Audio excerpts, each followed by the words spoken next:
this is, you know, like a single evaluation for a single student C portfolio that we're working with. You know, like the races. But what you can do is send a reminder to each of those people, say, we Sure. still need these from you. Mm-hmm. CC me all those messages, and then I can send them the like really mean, nasty message. Okay, and I just resend the links and everything. Yeah, you know, you might as well make it easy, Yeah. you know, for folks so they don't have to search. So we're doing Aubrey, right? Mm-hmm. Okay. Aubrey works. Yeah, this is what I'm saying. Oh, wow. That's a. That's Lockwood.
Sounds like this is a pretty good one there. What makes this kind of stand out, particularly compared to some that we've been looking at? Essentially, what I did like about it was that she had a good purpose and she did have a clear focus, you know, in her arena. So I liked how she was able to explain through her first tab, throughout the consecutive tabs, what her issues were and the problem. She didn't really offer the anecdote right away because she did have papers that did more collective studies with quantitative research. So I did like that she had an awareness, but I thought that she could probably include some of that information from the paper, kind of maybe one of the tables or something on the pages themselves, just so that we could kind of see it, the ones that were simplistic enough, I guess, for us to kind of see the anecdotes or the, you know, reactions or consequences or whatever. So I thought in explaining, she had a sense of awareness, but perhaps her tie-in as far as addressing the problem with the solution was we had to go searching for the solution. That's why I kind of gave her 3 versus 4, in my opinion. If it was gonna be set up as this kind of, you know, problem solution kind of thing. So that was my assessment. Well, you know, one thing I liked about it is, in addition to kind of stating, you know, her position concisely, is that I thought she did the best job so far of Mhm. adhering to it. Absolutely. You know, throughout the portfolio. You know, that's something that kind of caught my eye right away. And it just seemed, again, it just struck me that the level of sophistication of the writing and her thought process, you know, her thinking was simply better than what I've seen before. You know, deeper, more sophisticated. You know, this raises an interesting issue, you know, with what you're saying, Daniel, because I know in both of your course areas that you're using e-portfolios in, you're working with pretty young students, you know. Probably the vast majority first-year students, if they're doing what they want to be with structuring the curriculum, right? But, and one thing that I wonder that might be of concern to us collectively, you know, how do we scale these levels of quality from kind of an absolute idea of what they are, which is what we're doing now, to something that's more appropriately adapted to the level that our students are? Because, I mean, even my students who are overwhelmingly juniors and seniors, even for them, this level of, not just writing, but this level of coherence in the whole, you know, self-identity is going to be relatively rare. And what I'm wondering is how we kind of use this in a manner that's appropriate to the level of student that we're dealing with. I don't think that'll be an issue for my course, because we have so many different essays, so argumentative, research, analytical. So I don't think, I mean, there's a range of genres that they'll be using, so I think this is broad enough to where it can cover at least 2 of them, if not all 4 of the essay genres. Well, and, you know, one of the things this morning that came up to some degree again, but it seems to be coming regularly in discussions, is be careful not to put students in the position of having one entry try to do everything that's on here. Because this is a holistic type of scale for the entire e-portfolio. And you know, I keep on kind of checking myself to make sure I'm not giving students the wrong impression that each item in its reflection has to deal with every single one of these, or, you know, accomplish everything for the e-portfolio. You know, and we found that different people are approaching this in different ways. Some are really kind of saying each entry is just a small piece of what they need to be doing. Our FFL classes are particularly good at this, where each entry is performing a very specific task, you know, and all of these together then feed into the things that are on that rubric. You know, in others, it's more of kind of a progressive sort of thing, where as the entries show, and I think this is more common in the English area, really, where the essays are designed to show sort of some developmental process, and each entry is contributing part of that, rather than a totally distinct task for each entry. That, you know, it's this cumulative Right, type of thing. yeah. And I guess I'm somewhere in between in my class, because I've got them doing 3 entries, at least one of which has to be one of their major papers. And then their kind of self-introductory piece, you know, their homepage, basically. And then their final paper is a self-reflection on learning, and in fact, part of that is inspired by what I heard going on, not just here, but actually in the research on, particularly the writing classes, that it kind of has students pull back and do this meta-analysis. That might be kind of an interesting culminating speech for that matter, you know. 'Cause sometimes I've heard that special occasion speech, and it's like, well, that's nice, but, you know, does that really capture everything you need? Of course, we'll solve all your problems with just adopting our textbook. But, yeah, well. All right, so it sounds like this is good on the explanation of issues. Context and assumptions. And that a 3? I agree with 3 as well. And this is not a bad thing, because if you're doing 3 and 4 and then flipping 3 and 4 for the next one, it all balances out. Conclusions and outcomes. I gave her a 4 for that. Sort of like a 10 to 4. Yeah, because then I thought about what I said for the explanation of issues, but I did give her a 4 for that. Overall, I did give her a 4. Right? I mean, I still wanted more cohesive. I love her academic research tab, and I liked her public discourse. My issue is that her page translates kind of like a political kind of, I don't know, like it looks a little biased. Yeah. And if we're looking at argumentation, particularly for my students, you know, you don't want it to skew either way. It should just be kind of a holistic representative work. It shouldn't be like, you know, kind of this very biased page that focuses on one thing. And maybe her instructor said, well, give me a theme that you want to, a subject matter or a theme that you want to write about. And so she said, well, you know, I love voter registration, that's my thing, voting rights, politics, but what if someone doesn't agree? So I kind of felt like, based on her conclusion, she did do a lot of research, and it's quite extensive, and I did look at a lot of her research, and I thought it was adequate, but I don't know if the page would be acceptable outside of the course that she was constructing it for. Like, not a, you know, holistic, it's something she couldn't transfer. She had to definitely adjust it for other courses. It's very biased. So that would be my issue. And, you know, ultimately, that's why I gave her a 3. You know, Yeah, me too. Overall, right?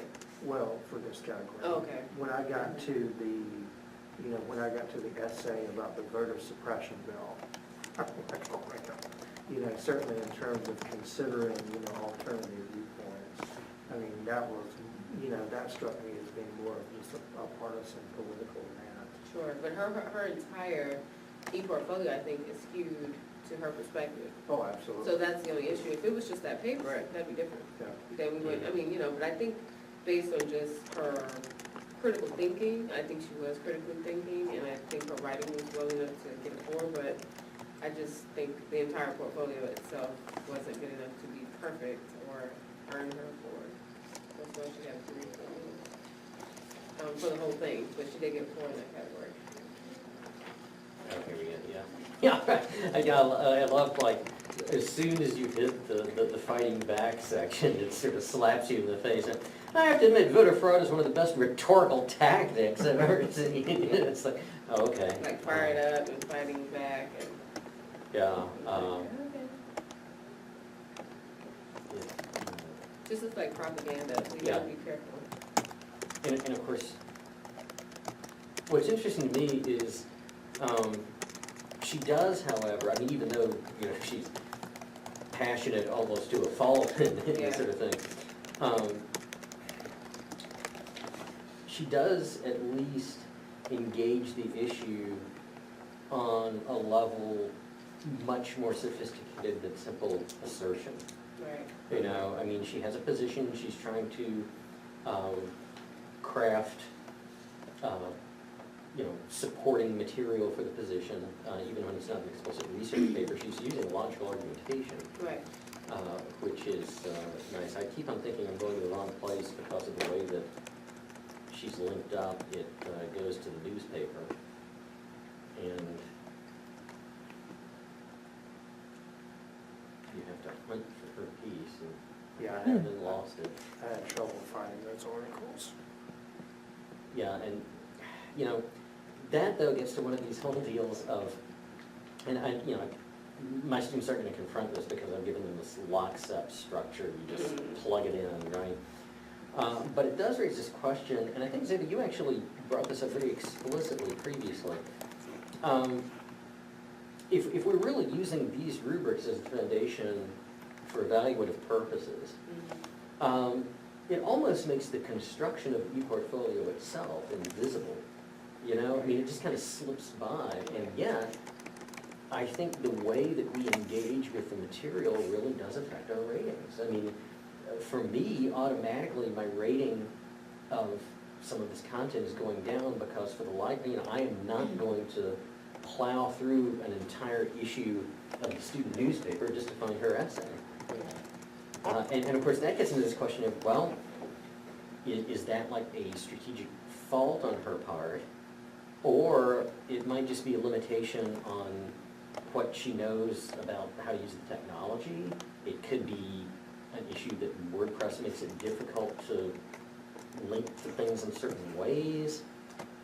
I don't know. I don't know if she got clear instruction on what her portfolio was See. Yeah. supposed to omit or encompass, and what she was supposed to do, trying to kind of like not, I guess, be too left or too right. If you're gonna pick such a, you know, controversial theme and subject matter, you know, it can't be the bread and, you know, wine of the entire page. It's too much. It's just way it looks like propaganda. So when you look at it, you're like, if you don't like the subject, you'll be less likely to be engaged in, you know, the entire page, because it's like, what? Why is she fired up? Girl, what are you talking about? Fired up. That's exactly what I thought, and of course, then it's sort of like, I mean, to be fair to her, boy, what a pain to get to that stuff. I mean, to be fair to her, if it weren't fired up about, you know, positions on specific issues, it would risk being, you know, another one of these generic cheerleading type of things. Sure. Oh, I'm just such an enthusiastic person, I'm just fired up about life. Right. And, you know, you see enough of those, but. But I think what she could have done to kind of tone it down, to make it a little bit more unbiased, was to kind of acclimate her viewers. So kind of set it up more formally where people are getting the information they need to make their own decisions. And you can be persuasive without being overbearing. And that's what I think. So it's really, she maybe doesn't understand the art of argument in this case, like the way that she's, her written and critical thinking. I think she just thinks, well, I'm gonna go full force and I'm gonna, you know, just come out and say what I am and what I do, and if you don't like it, well, screw you. It's like, no, wait, not academic, you know, you wanna be objective. I think the word dispassionate is not in the vocabulary. Right. Right. It is interesting for all of the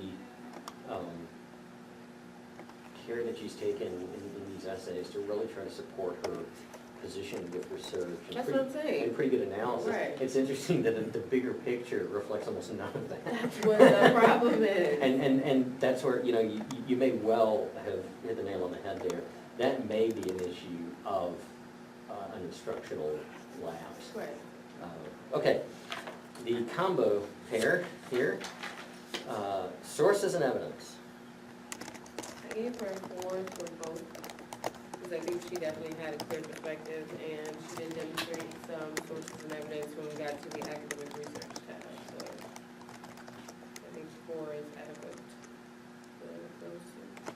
Yeah, I got a little 4 for sources and evidence and a 3 for student position. Was that influenced in part by, you know, this observation of sometimes the position being a bit, Yeah, and not taking other Two. points of view into consideration, Right, perhaps, yeah. as she could have. yeah, I mean, it's interesting, she takes them into consideration, but often they're kind of, you know, straw men there, you know, it's just almost like it's setting up the counter. Yeah, and speaking of the research thing, a couple of these portfolios, as I was going through them and, you know, selecting which ones to put as examples and all that, I've noticed a lot of these students, they're including things that are kind of labeled to make you expect that they're going to be research products, but whatever they're defining as research products is nothing like what we would assign for a research paper. I mean, it doesn't have any sources, and ones that do have some sources, it's, you know, this kind of high schoolish, actually, a lot of my students do this high schoolish thing of, oh, I have a reference list, so obviously I've done the research. And of course, I've already preempted that in the instructions, because now my new phrase is, you must actively engage and cite, you must actively engage the substance of and cite at least X number of sources in the text of the paper. Right? Yeah, this came up in my Google search, so it's in my reference list. No, we had to go with that too, credible sources and appropriate search engines. Yeah. Yeah, Google is not a source. No. Google, I know. We have Google Scholar, but again, you have to be careful. Well, though. that's tricky, yeah. It's like a fishnet, so you kind of It cast is. it out, but you might get some PDFs, dissertations, news articles, you might And get. you also actually, because Google feeds it from their algorithms, it prioritizes items that appear on Google products. And it also includes, even Google Scholar includes some kind of odd things that aren't really scholarly. Right, that's why Mhm. I showed them, like, we went through in class on the projector, how to filter out and see, you know, when someone has a PDF or you see the EDU, then that's probably something you might want to look at. Mhm. Yeah, I mean, there are various ways that, just as an aside, you know, Filter. in the Schwartzman textbook, there's a whole section on problems with Google searches, but, and just as a gratuitous point, it's the only textbook the only basic communication course textbook that has that feature. But, my textbook rep visited yesterday, and so, you know, I was kind of rattling off these things. Okay, make sure, you know, in the new policy going out with the new edition, here's.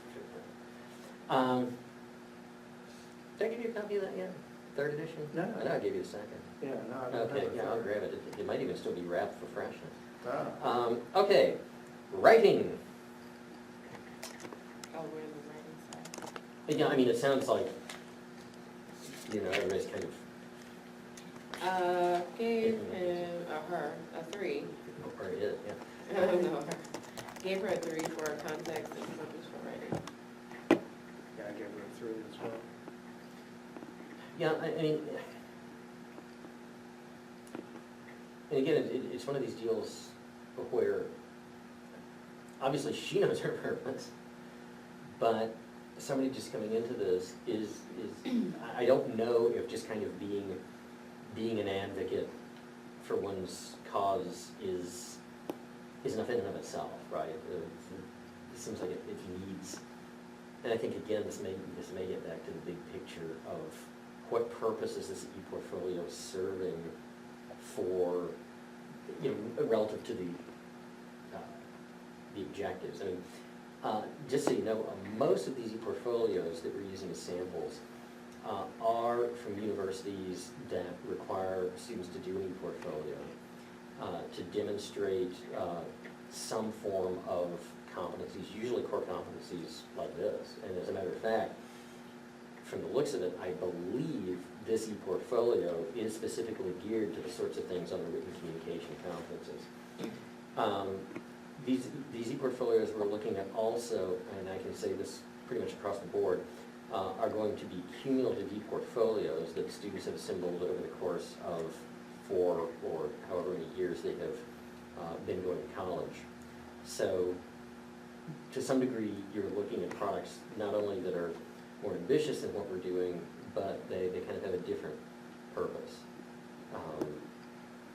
That being said, our FFL folks are really doing sort of the first few steps in this, because they're saying, okay, conceptualize your development throughout your college career and all that, and the idea is, and they're really way ahead of the game on this. I mean, they're kind of setting the standard where if students are coming along with the expectation that they'll have these, you know, touchstones for e-portfolio entries and for working with e-portfolios, they're going to be more prepared to do it and embrace it and put more effort in it. So we'll see how that develops.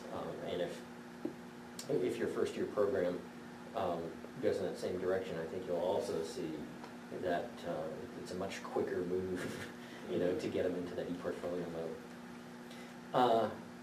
As actually a faculty member at a major university in the state of Georgia always used to say, the GNRE and disciplinary conventions. That's like Chick Jeans. Oh my God. Three. Well, yeah, you know, with the students, it's like, I can understand why they, you know, it's like, if they don't have any clue about pronunciation or the difference between, you know, the compliment and the rather sexist version, right?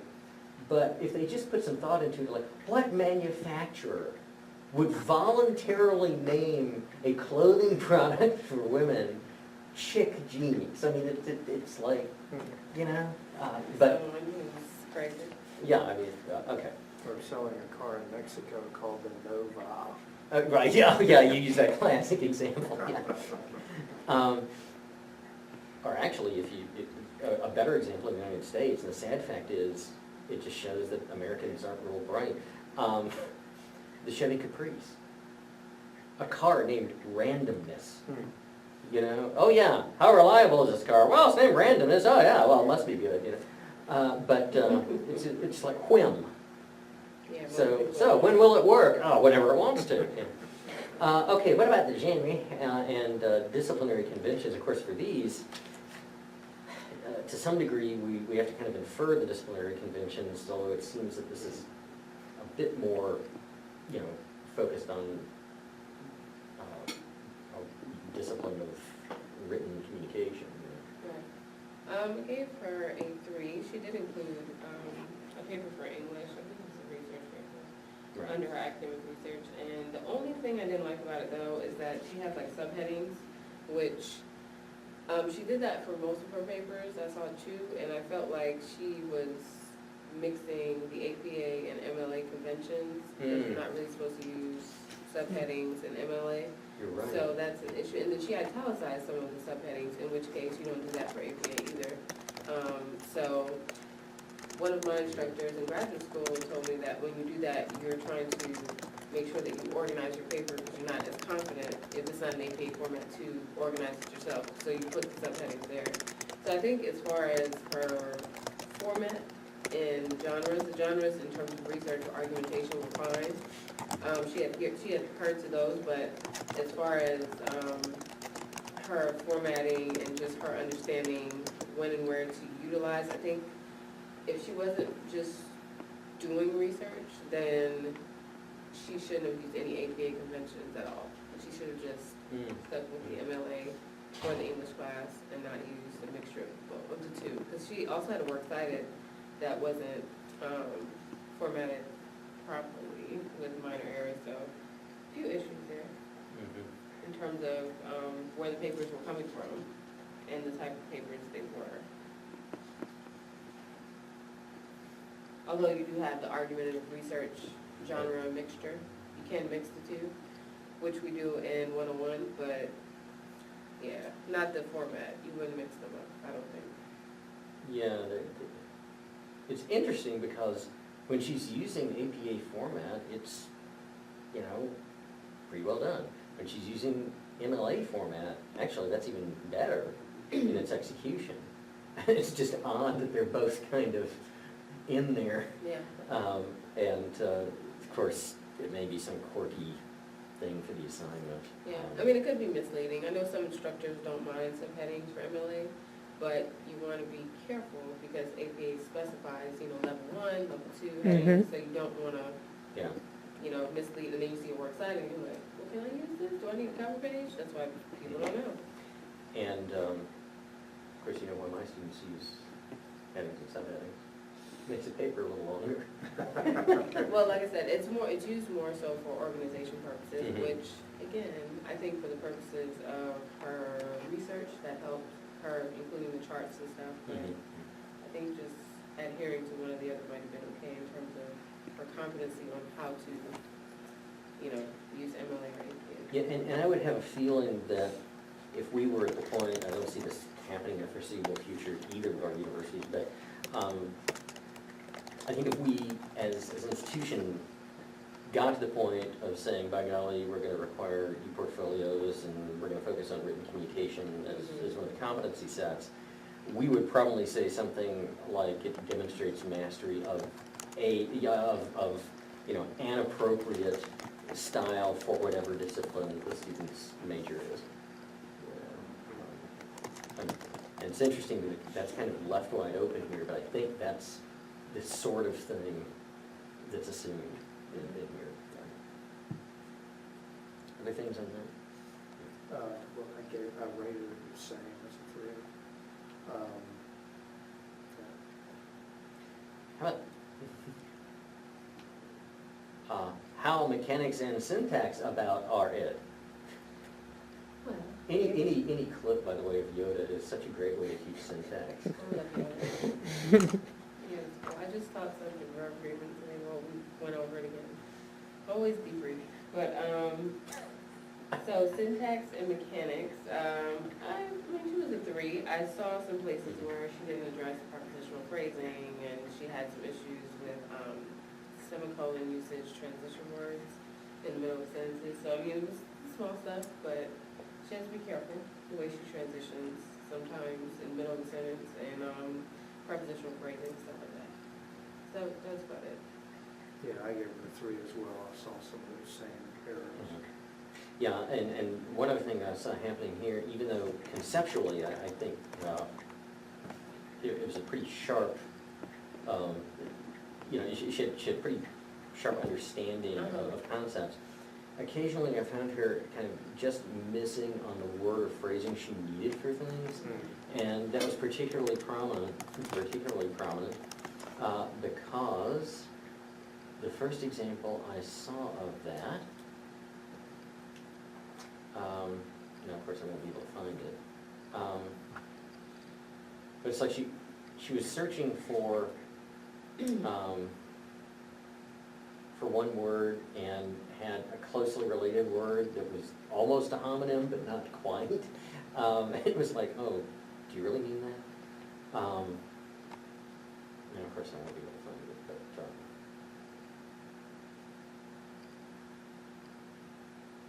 but it was like, it was in one of the little brief framing pieces for one of the sections.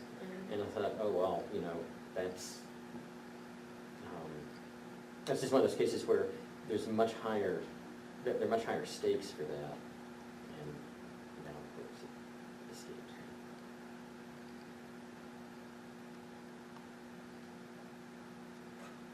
Okay. All right.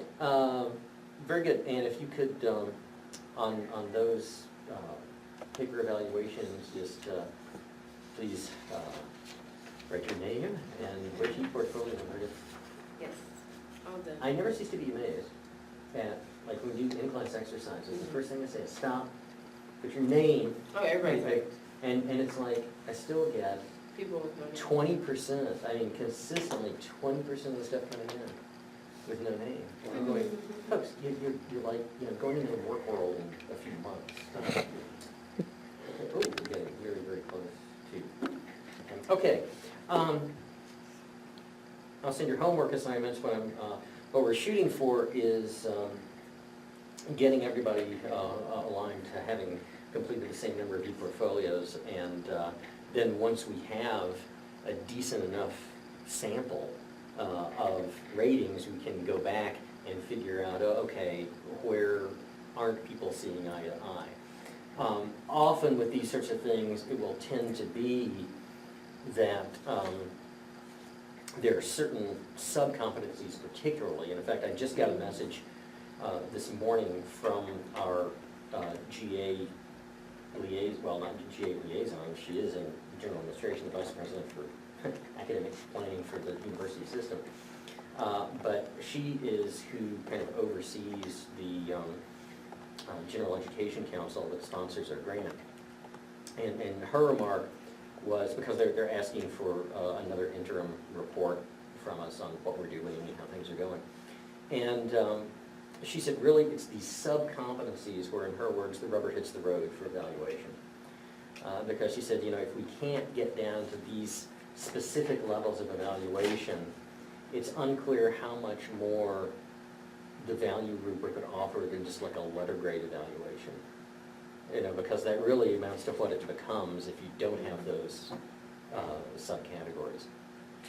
So what we're going to be doing is seeing where those lie, and then we just have a few outstanding, a few people outstanding with e-portfolios to send those in. My homework assignment is going to basically be to get everybody through number 5 or 6 on the sample e-portfolios, and the fact that we've already worked through in good detail, 2 to 3 of them, depending on which location, will be doing pretty well. Next Friday, we will not be having a cohort meeting, because that is when people are starting to take off at UNCG for fall break. Okay. Fall break officially is Monday and Tuesday, but of course, if you're gonna have people taking off on Monday and Tuesday, you know darn well, I've already heard from 2 or 3 people that, they're not gonna be available on Friday, and I probably won't either, Okay. depending on the preferred breakfast time of my cat. And so, they know who's in charge. So, now your fall break It was Monday and Tuesday, is next Monday and Tuesday as well? this Monday and Tuesday. This Monday and Tuesday. So we should get points for being here. That's all Right. Yeah, I know I know you're on a 24, you've ever heard of a 24-hour news cycle, 24-hour work cycle. Yeah, It's like being being in a fire department. But the fire department's 3 days on and 3 days off, so I'm not sure. That might be a better deal.